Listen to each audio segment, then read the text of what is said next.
O ano era 1989 e o Brasil se preparava para a primeira eleição presidencial direta em quase 30 anos. Entre tantos candidatos, lá estava ele, Enéas Carneiro. Ele só tinha 15 segundos e um sonho, ser presidente do Brasil. Com uma personalidade peculiar, falando rápido e exibindo uma longa barba, ele conseguiu deixar seu nome gravado na história da política brasileira.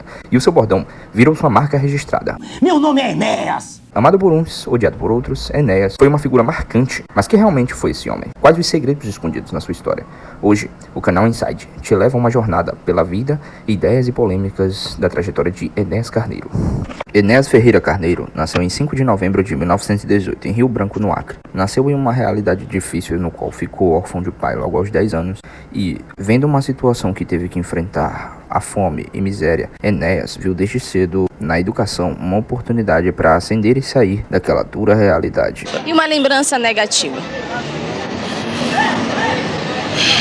Fome no início da vida logo que meu pai morreu, eu fiquei órfão, tomando café com farinha era muito difícil. Desde cedo, Enéas mostrava uma inteligência brilhante e uma curiosidade insaciável. Formou-se em medicina pela Universidade do Brasil, a atual Unirio, e logo se destacou como cardiologista, mas ainda jovem, serviu ao Exército Brasileiro como terceiro sargento enfermeiro e atuou no Hospital Central do Exército por 8 anos. Mas sua mente inquieta não se limitava apenas à medicina. Assim como muitos homens que são à frente do seu tempo, Dr. Enéas era um verdadeiro gênio polímata e ainda se especializou em outras áreas do conhecimento, como por exemplo a matemática, física, história e filosofia. Além do mais, ainda deu aulas em cursinhos preparatórios para vestibular na faculdade no qual se formou, além de também escrever um livro que se tornou referência na área médica chamado O Eletrocardiograma.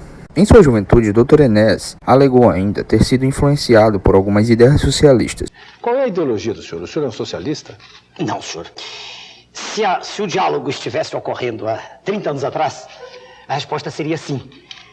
Há 30 anos atrás, ledor que eu era dos textos de Engels. No entanto, com o tempo, ele acabou se desencantando com a esquerda, pois, quando ele se aprofundou no assunto, ele viu que as teorias socialistas estavam bem distantes de se tornar realidade, no qual Marx e Engels pregavam nos livros. Eu, naquela época, era um entusiasta da tese socialista. Eu estou falando da palavra socialismo no sentido científico, né? Com a acepção legítima. Ou seja, o Estado detém os bens de produção, né? Sim. E é dono. Eu teria defendido essa tese. Porque o senhor é hoje? Eu sonhava com aquela União Soviética que emergia no pós-guerra. Sim, era uma paixão inocente. Enéas, vendo as promessas que o socialismo trazia de igualdade social, justiça social, encantavam aquele jovem Enéas que nasceu no Acre e cresceu na miséria. Mas a experiência, como diz Stuart Mill, a prova de um pudim é comê-lo. Quer dizer, a experiência mostrou que se o Estado toma conta de tudo, desaparece a competição e, uma vez satisfeitas as necessidades básicas, quer dizer, moradia, habitação, comida, a sociedade entra em letargia e não desenvolve. Isso já é notório. Então eu não sou socialista. E por ter sentido na pele a extrema pobreza e ter vivenciado de perto a realidade do Brasil e ter visto uma janela bem pequena de oportunidade para aqueles que o rodeavam, em um breve momento ele via na Revolução Socialista a esperança de um mundo mais justo. Até descobrir por si mesmo o que aconteceu com os países que tentaram implementar a ideologia.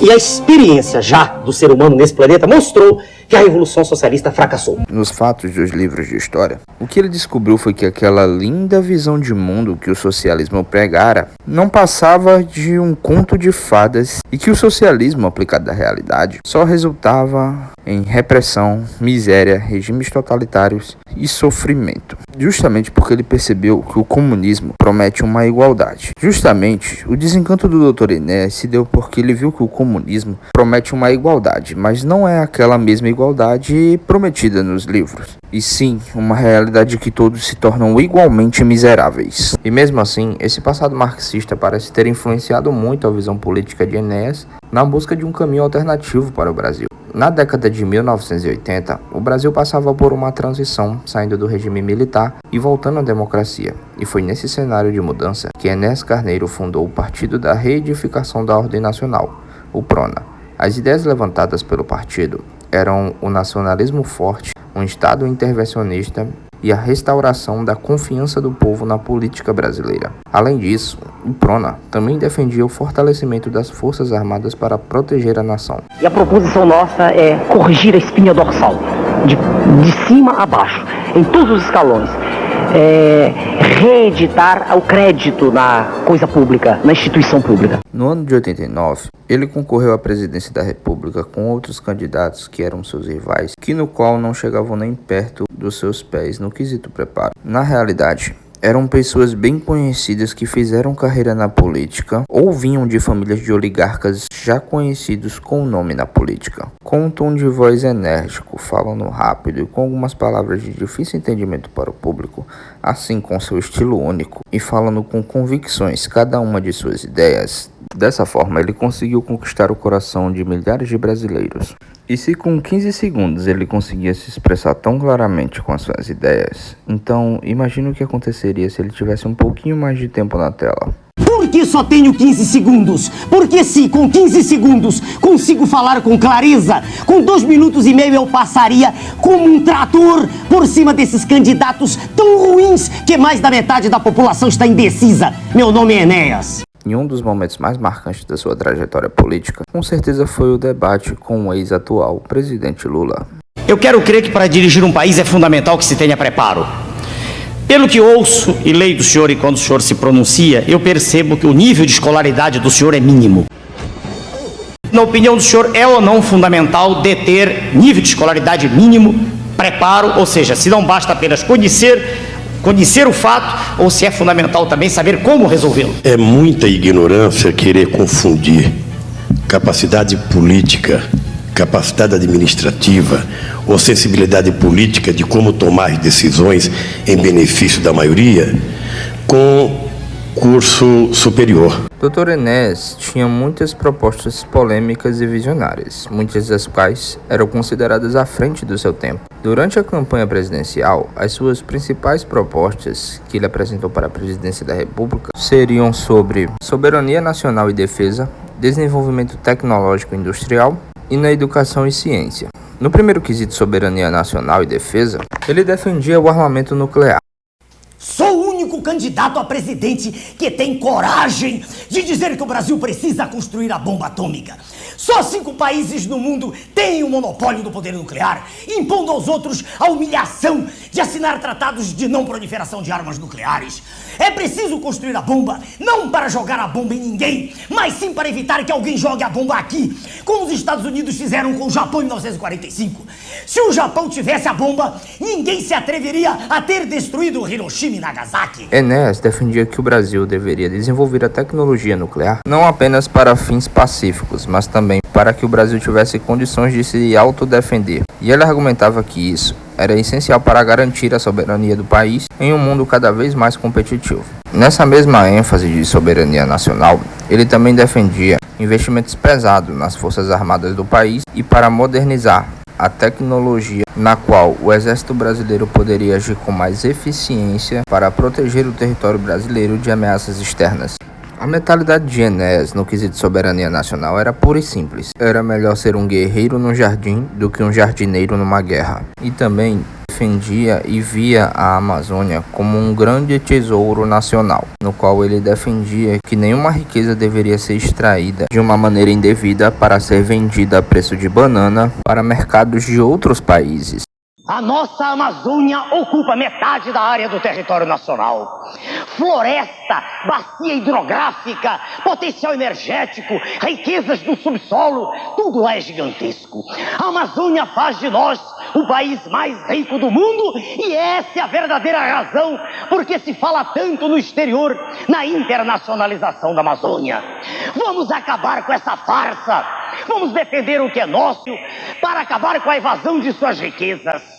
Vamos prestigiar, equipar, remunerar bem nossas forças armadas para que elas possam voltar a atuar na defesa da segurança do território nacional. Já no quesito proteção da indústria nacional, ele também era um crítico ferrenho da globalização desenfreada e defendia políticas protecionistas para fortalecer a indústria brasileira e evitar a dependência de produtos estrangeiros. Nós defendemos a livre concorrência. Mas não a livre concorrência internacional. O senhor acha que tem que proteger a indústria nacional, por exemplo? Eu disse isso porque eles também fazem lá fora. Vamos devagar. O neoliberalismo é só para o subdesenvolvido. Porque eles defendem. O Japão se defende, os Estados Unidos se defendem, a Inglaterra se defende, a Alemanha, todos se defendem naquilo que é estratégico para eles. Então nós temos que nos defender. A abertura completa e incondicional é suicídio. No quesito educação e ciência, Enéas acreditava que a educação era a base para o desenvolvimento do país. A educação é o esteio da formação de toda uma sociedade. E uma sociedade jovem como a nossa, ela está entregue ao desamparo hoje. Educar não é só informar, educar é formar. Educar é criar valores. Educar é trazer para o interior do indivíduo aqueles conceitos que as gerações que o precedem podem transmitir. A educação pressupõe uma formação do educador. E essa formação tem que ser, eu repito, no sentido moral, no sentido cívico e no sentido profissional. No sentido moral é preciso que sejam transmitidas aquelas noções que estão se perdendo. É preciso que se transmita à criança que ela vive dentro de um contexto social ao qual ela tem que se adaptar. Ela tem que aprender normas de respeito. Ela tem que aprender, por exemplo, que desde cedo, que quando ela tiver contato com a droga, aquilo é um veneno do espírito.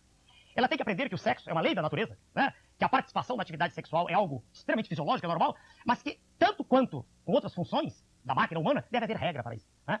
Não se pode aceitar que nós voltemos a Sodoma e Gomorra. Nós estamos criando, na verdade, no nosso país, um verdadeiro jardim zoológico. Né? Tudo é válido. Não há mais nenhuma norma. E a nossa posição, de modo sintético aqui, é dizer que o nosso partido se insurge contra isso. E nós não entendemos que se possa formar uma sociedade sem que esses valores voltem à tela. Nós não conseguimos entender, eu repito, que se possa transmitir por um veículo poderoso como a tela da televisão a mensagem que hoje é transferida de deterioração global desses valores. Essa é a posição nossa. Nisso se inclui a atividade sexual, se inclui a permissividade generalizada, inclusive a droga, e se inclui a desestruturação completa da sociedade. A nossa Separa o ser humano, né, de todos os seus irmãos e primos na escala filogenética é o conhecimento. Só o conhecimento liberta o homem. Só através do conhecimento o homem é livre. E em sendo livre, ele pode aspirar a uma condição melhor de vida para ele e todos os seus semelhantes. Eu só consigo entender uma sociedade na qual o conhecimento seja a razão de ser precípua que o governo dá para a formação do cidadão. A minha mensagem é positiva, é de que o homem tem que saber, conhecer. Em conhecendo, ele é livre. Muito obrigado a todos, meus amigos. E meu nome é Enéas. Ele propunha aumentar os investimentos em escolas, universidades e pesquisa científica. Também defendia a valorização dos pesquisadores brasileiros e a criação de políticas para reter os talentos no país, evitando assim a fuga de jovens prodígios para o exterior. Sobre a questão da política externa, Enéas criticava a submissão do Brasil a interesses estrangeiros, especialmente dos Estados Unidos. Para que servem as privatizações? Privatizações são negociatas que servem para transferir o formidável patrimônio público para uma minoria privilegiada de representantes legítimos do sistema financeiro internacional. E ainda são pagas com papéis públicos que estavam altamente desvalorizados. É um verdadeiro assalto à nação, feito às claras, e com a imprensa toda batendo palmas. Ele defendia uma política externa independente, focada nos interesses nacionais, e também propunha uma maior integração com os países da América do Sul, mas sempre com foco na soberania brasileira. No quesito combate à corrupção, Enéas era conhecido por seu discurso contra a corrupção e defendia medidas duras para combater a impunidade e a má gestão dos recursos públicos. Hoje vou falar de uma figura gliscroide, repugnante, o político profissional. Ele nunca está fora do poder. Para ele qualquer cargo serve. Se perde uma eleição, será ministro daquele que ganhou.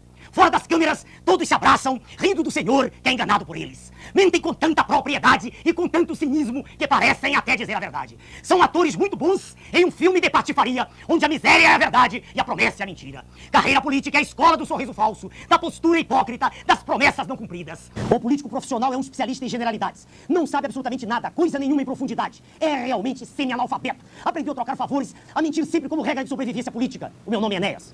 O político profissional muda de cargo, mas faz tudo para continuar no poder. Ontem era governador, deputado, hoje candidato a presidente, amanhã ministro, mas será sempre um político profissional, simplesmente porque não sabe fazer outra coisa. Meu nome é Enéas. Ele propunha a criação de mecanismos de transparência e controle para garantir que os recursos públicos fossem usados de forma totalmente eficiente. Para o Dr. Enéas, apenas em 2002, finalmente, a vitória veio em grande estilo. Ele se elegeu como deputado federal e obteve a maior votação da história até aquele momento, com mais de 1,5 milhão de votos, feito que anos depois só seria superado pelo deputado Eduardo Bolsonaro. Durante seu tempo no Congresso, Enéas continuou com um discurso nacionalista e ainda mais crítico contra a esquerda, sobretudo ao governo do então presidente Lula, relembrando inclusive as críticas feitas a ele 10 anos antes.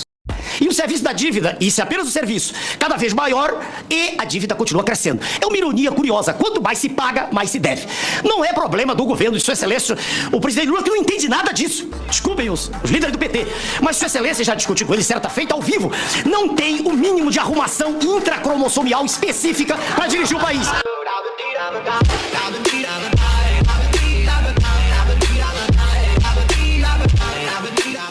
E vamos agora... E percebe-se também que já havia um complô com a mídia da época para tentar ridicularizar e classificar como fascista um cara que simplesmente tinha ideias visionárias e positivas para o país. Enéas, o senhor tem defendido posições autoritárias, como o centralismo e o Estado forte. O senhor tem demonstrado preconceito contra os que não têm diploma, contra os que não têm curso superior, como mostrou no debate passado ao atacar Lula por não ter curso superior. O senhor tem defendido posições ultranacionalistas. O senhor grita como um alucinado. Diante disso tudo, eu pergunto, o senhor é fascista? Meu nome é Teodomiro Braga. Reparem no sorrisinho maroto desse malandro achando que estava lacrando em cima do Dr. Enéas. E a resposta veio de prontidão com uma faca tramontina. Aliás, isso é próprio do que o senhor escreve. E agora o senhor me permite, eu só falo. Eu ouvi com atenção. Primeiro, eu não ofendi o candidato PT. Nem tenho nenhum preconceito. Eu tenho um conceito. O problema é de preparo seu para se exprimir. Corte rápido. Faca. É tramontina. Eu tenho... Um minutinho, por favor. Um minutinho, por favor. O senhor não tem direito de me interromper, senão eu paro e me retiro do ambiente. Vamos respeitar as regras. Não há réplica neste momento do debate, meu caro Teodomiro. Obedeça a regra como eu também. Isso é disciplina o nome disso. Muito bem. Eu vou obedecer as regras para as quais eu fui convidado. E eu peço que o senhor retire segundos que perdi aqui na discussão. Então, eu não ofendi em nenhum momento. Eu não tenho nenhuma forma de preconceito. Nenhuma forma. Eu tenho um conceito estabelecido. Para se dirigir um país, para se ter sob o seu comando a direção de uma nação continental como o Brasil, é fundamental que se tenha preparo.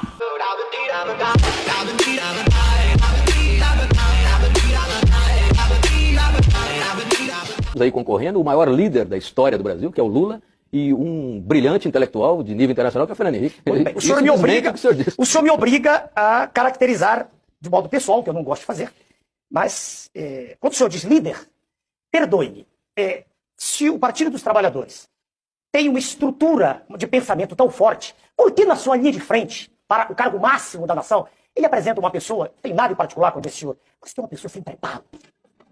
Como sem preparo? Por favor. Só se adquire na academia? Exatamente. Chegaremos lá. Eu não consigo entender que se lance a candidatura da República, não consigo entender. E que haja um aplauso de um grupo, né? A uma pessoa que não estudou. Eu só ganhei as eleições dele porque o povo nordestino é analfabeto. As pessoas que são analfabetas não são analfabetas por sua responsabilidade. As pessoas que são analfabetas ficaram analfabetas porque esse país nunca teve um governo que se preocupasse com a educação. Que se exprime com muita dificuldade, em linguagem falada ou escrita, e que, perdoe-me, fala do que ouve. Eu não sei como uma pessoa que nunca foi educada e nunca educou ninguém pode falar de educação, eu não entendo. Não estou feio, fazendo um diagnóstico. Você está mostrando um preconceito absurdo. Não, não é preconceito. Veja só, para dirigir um avião, exige-se um curso de treinamento. Não há nenhuma dúvida. Para dirigir uma escola, exige que a pessoa tenha um diploma. Para ser presidente da República, não se exige nada. Exige. Depois de Dr. Enéas dar coices e respostas bem dadas para esses jornalistas vendidos esquerdistas, que é algo, diga-se de passagem, bem satisfatório, você vê que a diferença entre esses dois candidatos que disputaram a eleição de 89, você vê a diferença exacerbada da mentalidade, na diferença de hábitos. Está citando coisas de 1930, de 1906 e tal. Você não está estudando nada? Não. Eu acho que, olha... Você sente necessidade de estudar? Primeiro, eu sou muito preguiçoso. Sim. Até falei, eu sou preguiçoso. Tá? Eu não gosto de ler, eu tenho preguiça de ler. O senhor deve ter muito pouco tempo de lazer. Mas nas horas de lazer, o que o senhor faz? O senhor tem algum hobby? Lazer é fazer algo diferente daquilo que se faz. Essa é a minha concepção. Sim. Quer dizer, é distrair-se. Sim. E distrair-se é afastar-se daquilo que você vem fazendo. Eu gosto de ler. Sabe? Ler. Sim. É minha diversão predileta, sempre foi. Realmente vejo o senhor, não há nada a meu ver que dê mais prazer, pra mim mesmo, é minha opinião, do que o ato de saber. Quando eu aprendo algo, eu estou melhor do que antes de ter aprendido aquilo. Durante seu mandato, ele inclusive se alinhou, a certos momentos, com o então deputado de baixo clero Jair Bolsonaro. O Enéas foi um homem do futuro, né? Que nós perdemos a chance de dar-lhe o devido tratamento que ele merecia. Em muito, ele se notabilizou na questão do nióbio. Mas Enéas parecia não ter desistido do sonho de ser presidente. Em 2006, ele inicialmente anunciou sua candidatura, mas teve que desistir porque foi diagnosticado com leucemia. Durante a luta contra o câncer, ele perdeu a sua enorme barba, uma das suas marcas registradas, e se manteve na disputa por mais um mandato de deputado. Mas agora atualizando seu bordão. Sou deputado federal, com barba ou sem barba, meu nome é Enéas. Durante seu tempo no Congresso Nacional, ele foi o autor de 2 projetos de lei. Uma delas era o PL 3.960 de 2004, que visava substituir combustíveis derivados de petróleo por renováveis em todo o país, e o PL 4.856 de 2005, focado em proibir a produção e venda de alimentos em formatos de cigarro. Dr. Enéas faleceu em 6 de maio de 2007, vítima de leucemia, mas seu legado ele ainda permanece vivo. As suas ideias continuam a inspirar debates e reflexões sobre o futuro do Brasil.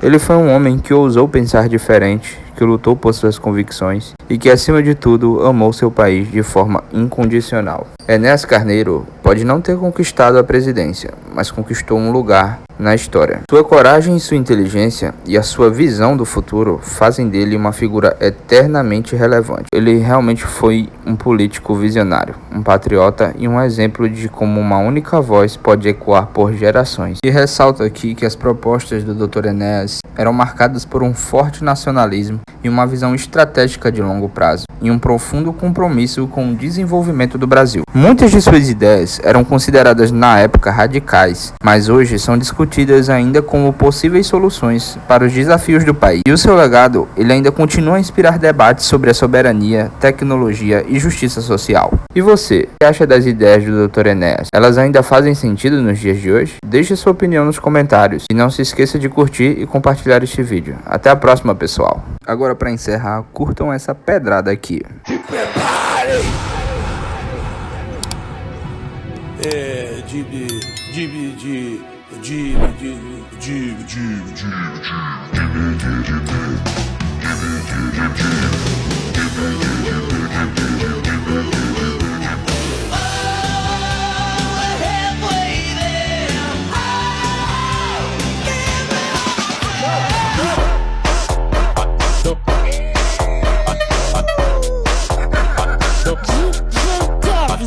Essa música martelava na minha cabeça.